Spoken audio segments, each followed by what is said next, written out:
मनमोहन सिंह साहब जैसा काबिल प्रधानमंत्री मिलता है तो देश को आरटीआई जैसा एक्ट मिलता है, सेज जैसा एक्ट मिलता है, मनरेगा जैसा एक्ट मिलता है, लिबरलाइजेशन मिलता है, राइट टू एजुकेशन मिलता है, नेशनल फूड सिक्योरिटी एक्ट मिलता है।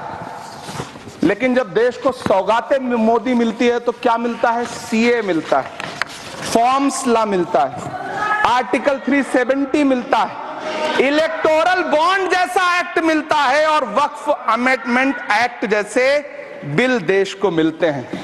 मुझे तो अपने हमवतन भाइयों से पूछना है कि आपको अपने बच्चों की तरक्की, खुशहाली और नौकरी की दरकार है या फिर मुसलमानों की दान की गई जमीनों को लूट कर धन्ना सेठों को देने की साजिश करने वाले कानून की? इबादतों की तरह मैं ये काम करता हूं, अपने फर्ज को झुककर सलाम करता हूं, फिर भी आप खिलाफत कर रहे हैं तो तेरी मुखालफत से निखरती है शख्सियत मेरी। मैं सियासी दुश्मनों का भी बहुत एहतराम करता हूं। तो इस एहतराम के साथ मैं अब आगे का बयान शुरू करता हूं और मैं ये बताना चाहता हूं कि एक बड़ी सिंपल सी बात है जो अभी माननीय नड्डा जी ने भी कहा। दुनिया के तमाम मुस्लिम देश बता दिए, इस्लाम की धर्म स्थली सऊदी अरब, सबसे बड़ा मुस्लिम देश इंडोनेशिया, जहां खलीफत रही वहां टर्की, और जहां आईएसआईएस का इलाका वहां इराक और सीरिया, वहां कहीं भी कुछ भी नहीं है ऐसा, फिर भी हमारे यहां क्यों है कैसा? तो मैं कहना चाहूंगा सभापति महोदय, एक हिंदी में कहावत होती है, नया मुल्ला प्याज ज्यादा खाता है, परंतु यहां तो जो गैर मुल्ला प्याज बहुत खा रहा था और इतना खा रहा था कि आंसू निकल रहे थे, गरीब मुसलमान के भी और देश के भी। नफरत और ठसक से नहीं चलती है, अकड़ से नहीं चलती है, उसमें सबकी हिस्सेदारी जरूरी है। कल देश के माइनॉरिटी मिनिस्टर ने लोकसभा में खड़े होकर एक शेर सुनाया था कि मुझसे कोई बदगुमान न हो, तो मैं उन्हें एक शेर सुनाना चाहता हूं कि मैं आज जद पे हूं तो इतना खुशगुमान न हो, मैं आज जद पे हूं तो इतना खुशगुमान न हो, चराग सबके बुझेंगे हवा किसी की नहीं।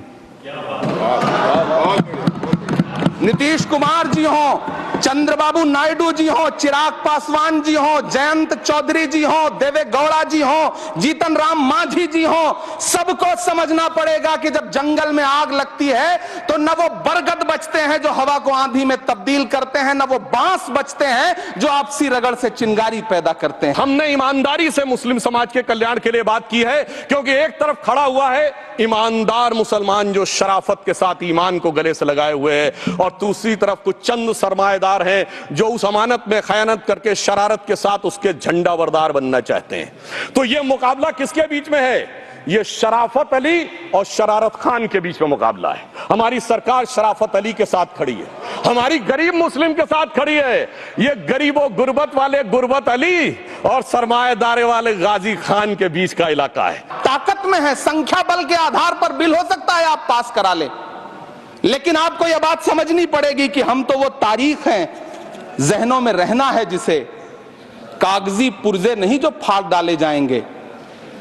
जिस जमीन पर मैं खड़ा हूं ये मेरी पहचान है। आप आंधी हैं तो क्या मुझको उड़ा ले जाएंगे? आपको यह बात समझनी पड़ेगी।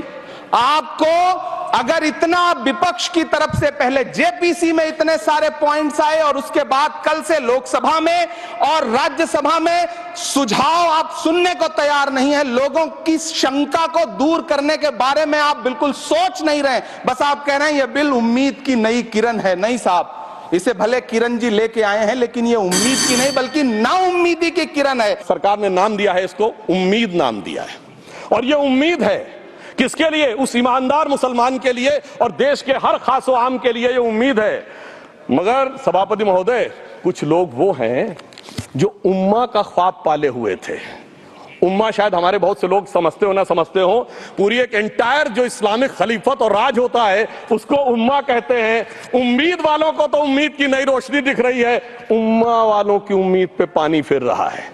तो ये उम्मीद और उम्मा के बीच का भी मामला है।